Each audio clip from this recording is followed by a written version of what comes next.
সিনেমার পর্দা হয়ে উঠেছিল শিল্পের ক্যানভাস, সাহিত্য হয়ে উঠেছিল জীবনের প্রতিবিম্ব। এই অনন্য জাদুকর হলেন সত্যজিৎ রায়, যিনি বিশ্বকে দেখিয়েছেন বাংলার সৌন্দর্য।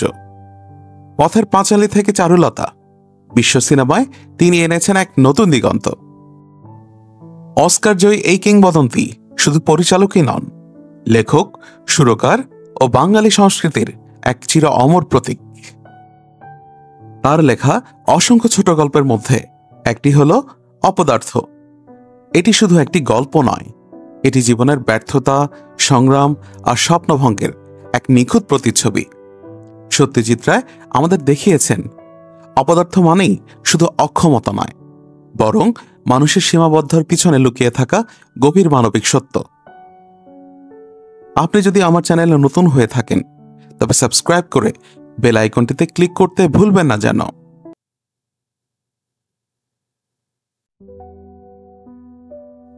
অপদার্থ কথাটা অনেক লোক সম্বন্ধে অনেক সময় ব্যবহার করা হয়ে থাকে।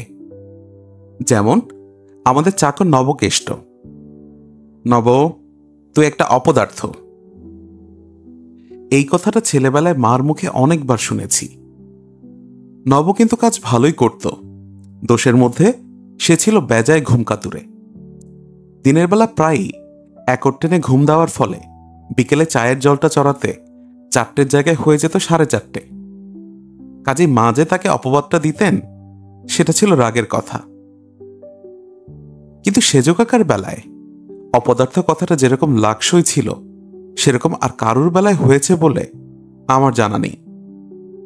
সেজ কাকা মানে যার ভালো নাম ক্ষেত্রমোহন সেন, ডাকনাম খেতু। বাবারা ছিলেন 5 ভাই, বাবাই বড়, তারপর মেজ, সেজ, সোনা আর ছোট। 5-এর মধ্যে সেজবাদে আর সকলেই জীবনে প্রতিষ্ঠা লাভ করেছিলেন। বাবা ছিলেন নামকরা উকিল, মেজ সম্মানিত অধ্যাপক, সংস্কৃত আর ইতিহাসের ডবল MA। সোনা ব্যবসা করে কলকাতায় 3খানা বাড়ি তুলেছিলেন। আর ছোট কালোয়াতি গানে বড় বড় মুসলমান উস্তাদের বাহবা আর 36টা সোনার উপর মেডেল পেয়েছিলেন ধনী সমজদারদের কাছ থেকে। আর সেজ কাকা, তাকে নিয়ে এই গল্প, তাই তার কথাটা এক কথায় বলা যাবে না। সেজ কাকার জন্মের মুহূর্তে নাকি ভূমিকম্প হয়েছিল। অনেকের মতে সেই কারণে নাকি তার ঘিলুতে জট পাকিয়ে যায়, আর তাই তার এই দশা। হাম আর চিকেন পক্স একবার না একবার প্রায় সব শিশুদেরই হয়। সেজ কাকার এই দুটো তো হয়েই ছিল, সেই সঙ্গে কোনো না কোনো সময় হয়েছিল হুপিং কাশি, ডিপথেরিয়া, ডেঙ্গু, একজিমা, আসল বসন্ত। শিশু বয়সে 7 বার কাঁদতে কাঁদতে হেঁচকি উঠে নীল হয়ে সেজ কাকা অজ্ঞান হয়ে গিয়েছিলেন। 7 বছরে সেজ কাকার তোতলামো দেখা দেয়। 9.5 পেয়ারা গাছ থেকে পড়ার সঙ্গে সঙ্গে সে তোতলামো সেরে যায়। এই পতনের ফলে সেজ কাকার গোড়ালি ভেঙে যায়। ডাক্তার বিশ্বাস সেটাকে ঠিকমতো জোড়া দিতে না পারায় সেজ কাকাকে সামান্য খুঁড়িয়ে হাঁটতে হতো। এই খোঁড়ানোর জন্য তার আর খেলাধুলা করা সম্ভব হয়নি।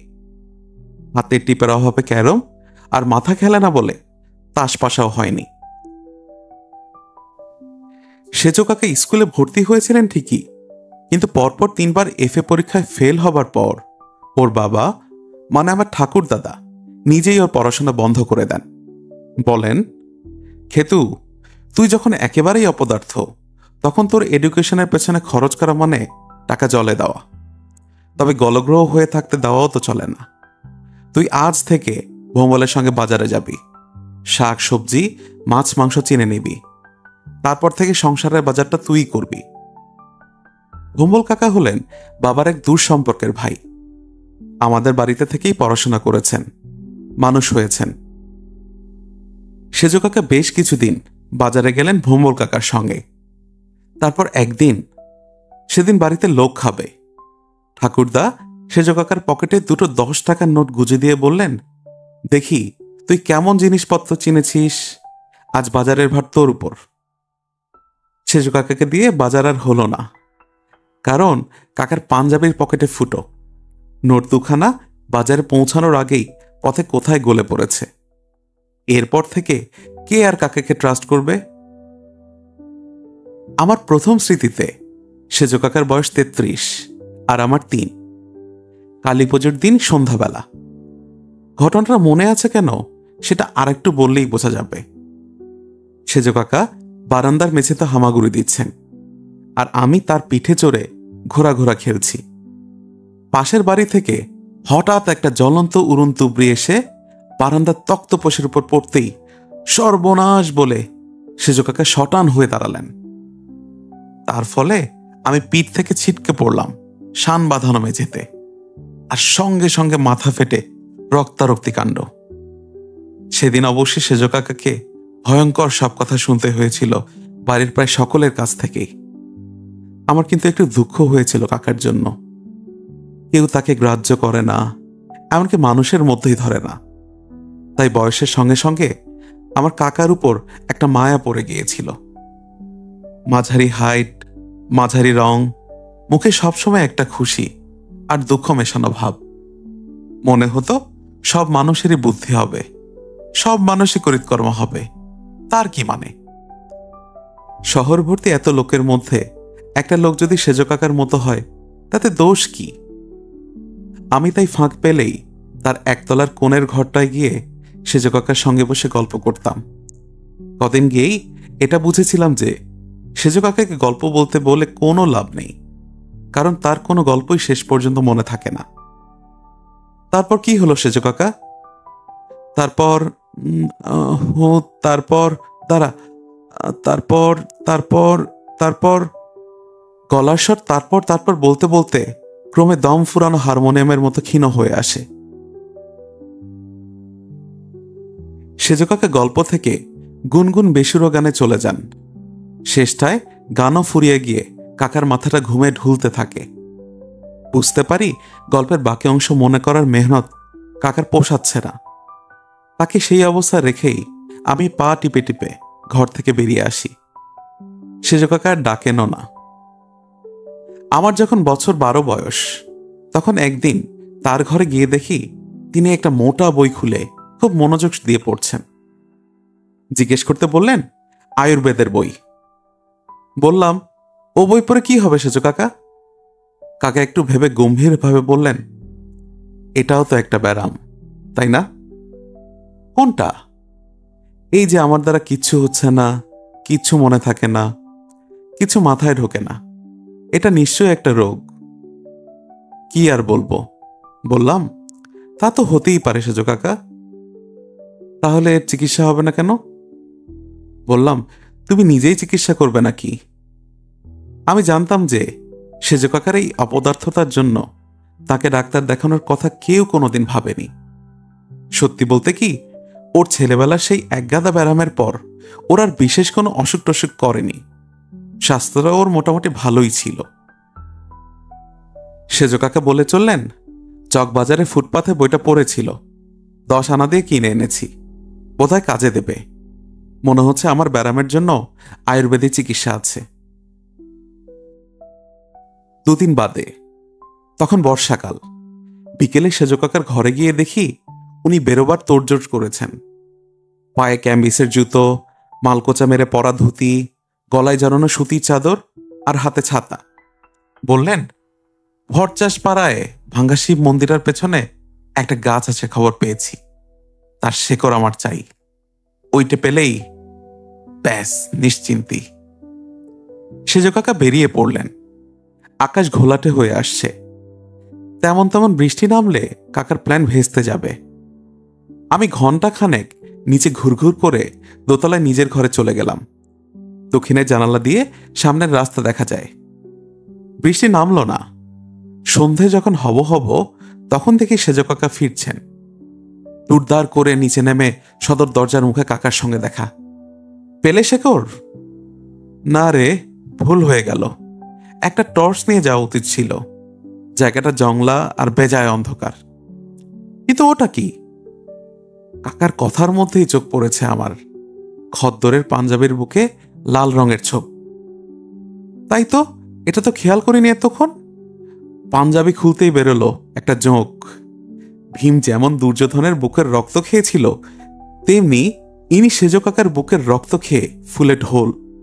টোকা দিতেই টপ করে মাটিতে পড়ে গেল। কিন্তু একটা জোকে আর সেজ কাকার কি হবে? কাঁধ, কোনই, কোমর, পায়ের গুল, হাঁটু, গোড়ালি সব জায়গা মিলিয়ে 14টা যোগ বেরোলো কাকার গা থেকে। 500 আউন্স রক্ত যে তার আজ খোয়া গেছে তাতে কোনো সন্দেহ নেই। বলা বাহুল্য, তার আয়ুর্বেদ চর্চাও এই একটি ঘটনাই দিল বন্ধ করে।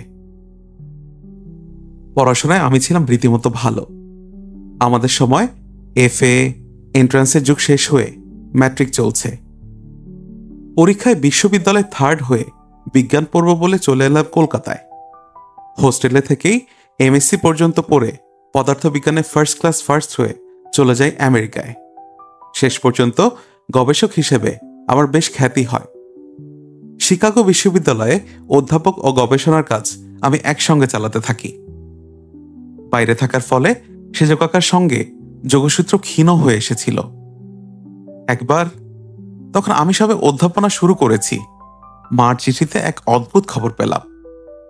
সেজ কাকা নাকি ফিল্মে অভিনয়ের সুযোগ পেয়েছেন। এখানে বলি, সেজ কাকার সঙ্গে স্বামী বিবেকানন্দের চেহারার একটা সাদৃশ্য ছিল। দেহের গঠন মোটেই এক নয়। সেজ কাকা ছিলেন 5 ফুট 6 ইঞ্চি, তবে নাক চোখ মুখের সাদৃশ্য সকলের চোখেই ধরা পড়ত। পরমহংসদেব সম্বন্ধে একটা ফিল্ম তোলা হবে এবং তাতে বিবেকানন্দের ভূমিকা আছে খবর পেয়ে সেজ কাকা নাকি সরাসরি প্রযোজকের সঙ্গে দেখা করে অভিনয় করার ইচ্ছে প্রকাশ করেন। চেহারায় মিলের জন্য পার্টটা পেতে নাকি তার কোনোই অসুবিধা হয়নি। কিন্তু হপ্তাখানেক বাদেই আর একটা চিঠিতে জানলাম কাকা নাকি ছবি থেকে বাদ হয়ে গেছেন। হবেন নাই বা কেন? ঘর বন্ধ করে প্রাণপণে পার্ট মুখস্থ করা সত্ত্বেও 1 নম্বর দৃশ্যে রামকৃষ্ণের কথার উত্তরে বিবেকানন্দের মুখ থেকে যদি 3 নম্বর দৃশ্যের উত্তর বেরিয়ে পড়ে, তাহলে আর তাকে দিয়ে কিভাবে কাজ চলে? অর্থাৎ ফিল্ম অভিনেতা হিসেবেও তিনি যে অপদার্থ সেটা সেজ কাকা প্রমাণ করে দিয়েছেন। আমার যখন 48 বছর বয়স, তখন শিকাগোতেই আমার ছোট ভাইয়ের একটা চিঠিতে জানি যে সেজ কাকা এক সাধু বাবার শিষ্য হয়ে কোয়েম্বেটর চলে গেছেন। গত বছর ডিসেম্বরের গোড়ায় আমার ছোট কাকার মেয়ে কাকুলির বিয়েতে আমাকে কলকাতায় আসতে হয়। সঙ্গে আমার স্ত্রী আর আমার 2 মেয়ে। তারা দুজনেই পুরোপুরি আমেরিকায় মানুষ। ইতিমধ্যে সেজ কাকার আর কোনো খবর পাইনি। তাই কলকাতায় এসে যখন শুনলাম উনি শহরেই আছেন এবং বহাল তবিয়তে আছেন, তখন স্বভাবতই তাকে একবার দেখার জন্য মনটা উৎসুক হয়ে উঠল। আমার বয়স তখন 60, তাই সোজা হিসেব সেজ কাকার 90। আমি ধরেই নিয়েছিলাম যে ইতিমধ্যে প্রবাসেই কাকার দেহান্ত ঘটেছে। শুনলাম ফার্ন রোডে তার ভাগ্নে, অর্থাৎ আমার ছোট পিসিমার ছেলে ডক্টর রণেশ গুপ্তার বাড়িতে এসে তিনি উঠেছেন মাস 3 হলো। আরো শুনলাম যে ধর্মকর্ম ব্যাপারটা মোটেই তার ধাতে সয়নি। 10 বছরেও ইডলি দোসায় অভ্যাস হয়নি। রোজ আধ পেটা খেয়ে ওজন নাকি প্রায় 30 কিলো কমে গেছে। আমি এসেছি শুনে তিনি তার ডাক্তার ভাগ্নেকে বলেছেন, ঝন্টুকে বলিস একবার যেন এসে আমার সঙ্গে দেখা করে যায়। এক রবিবার সন্ধ্যায় গিয়ে হাজির হলাম ফার্ন রোডে। লোডশেডিং চলছে। দোতলার একটা ঘরে টিমটিমে মোমবাতি জ্বালিয়ে তাকিয়ে ঠেস দিয়ে খাটের উপর বসে আছেন সেজ কাকা। একটা মটকার চাদরের উপর গলায় প্যাচ দিয়ে জড়ানো সবুজ মাফলার। কাকাকে দেখলে চেনা যায় বটেই, এবং বলতেই হবে বয়সের পক্ষে রীতিমতো মজবুত চেহারা। মাথার চুল সব পাকা ঠিকই, কিন্তু এখনো যে চুল আছে সেটাই বড় কথা। আমায় দেখে হাসিতে মুখ ফাঁক হওয়াতে অরিজিনাল দাঁত চোখে পড়ল ডজন খানেক। আর যখন কথা বেরোলো তখন দেখলাম গলার স্বর ক্ষীণ হলেও কথায় বেশ তেজ আছে। এ তেজ কাকার মধ্যে আগে কখনো দেখিনি। তিনি যে সকলের বয়োজ্যেষ্ঠ, তাকে আর কারোর কাছে মাথা নোয়াতে হয় না, এই বোধই হয়তো তার মেজাজে একটা ভারী কিভাবে এনে দিয়েছে। কিরে ঝন্টু, বললেন সেজ কাকা, মার্কিন মূল্যকে গিয়ে কি করা হচ্ছে শুনি? আমার কাজের কথাটা যথাসম্ভব বিনয়ের সঙ্গে বললাম। পদার্থবিজ্ঞান, গবেষণা, বললেন সেজ কাকা। লোকে মান্যি করে। আমার 77 বছরের পিসিমা গলা সপ্তমে চড়িয়ে আমার বিনয়কে ফুৎকারে উড়িয়ে দিয়ে জানিয়ে দিলেন আমার খ্যাতির কথা। বটে, বললেন সেজ কাকা, নোবেল প্রাইজ পেয়েছিস কিনা সেটা বল আগে। হালকা হেসে মাথা নাড়লাম। তবে আর কিসের বড়াই, স্যা স্যা স্যা স্যা, একেবারে অপদার্থ। আমি গুতোর ঠেলা সামলাতে না সামলাতে সেজ কাকার বাক্যস্রোত আমাকে নাকানি চোবানে খাইয়ে দিল। তুই তো যা হোক ভিন মুলুকে পালিয়ে বাঁচলি, আমি ভাবলাম কলকাতায় গিয়ে একটু স্বস্তি মিলবে, জীবনের শেষ কটা দিন তবু আপনজনের সান্নিধ্যে কাটবে। তাই সব কি হচ্ছে বলতো? শকুনির ঠোকরে তো হাড় পাজরা বার করে দিয়েছে শহরটার। দিনে 10 ঘন্টা বিজলি নাই, শ্বাস টানলে ধোঁয়া ধুলে প্রাণ অতিষ্ঠ, জিনিসপত্রের যা দর, উদরের স্বাদ মিটিয়ে ভালো মন্দ যে একটু খাবো তারও জো নেই। দূর দূর দূর, অপদার্থ অপদার্থ। সেদিন বুঝলাম যে সেজ কাকার উপর থেকে আমার পুরন টানটা এখনো যায়নি, কারণ তার কথাগুলো শুনে আমার মনটা প্রসন্ন হয়ে উঠল। মনে হলো আমরা বোধহয় একদিন ভুল করে এসেছি, উল্টো ভেবে এসেছি। আসলে কাকা দিব্যি সুস্থ স্বাভাবিক মানুষ, আমরা শুদ্ধ দুনিয়াটাই অপদার্থ। কিন্তু কথাটা যে ঠিক নয় সেটা সেজ কাকাই প্রমাণ করে দিলেন কয়েকদিনের মধ্যে। এক সকালে ছোট পিসিমার বাড়ি থেকে ফোন এলো যে সেজ কাকা ভোর রাত্রে ইহলোক ত্যাগ করে চলে গেছেন। আর বাবার দিনটাও মোক্ষম বেঁচেছেন কাকা, কারণ সেদিনই সন্ধ্যায় গোধূলি লগ্নে আমার ভাগ্নির বিয়ে।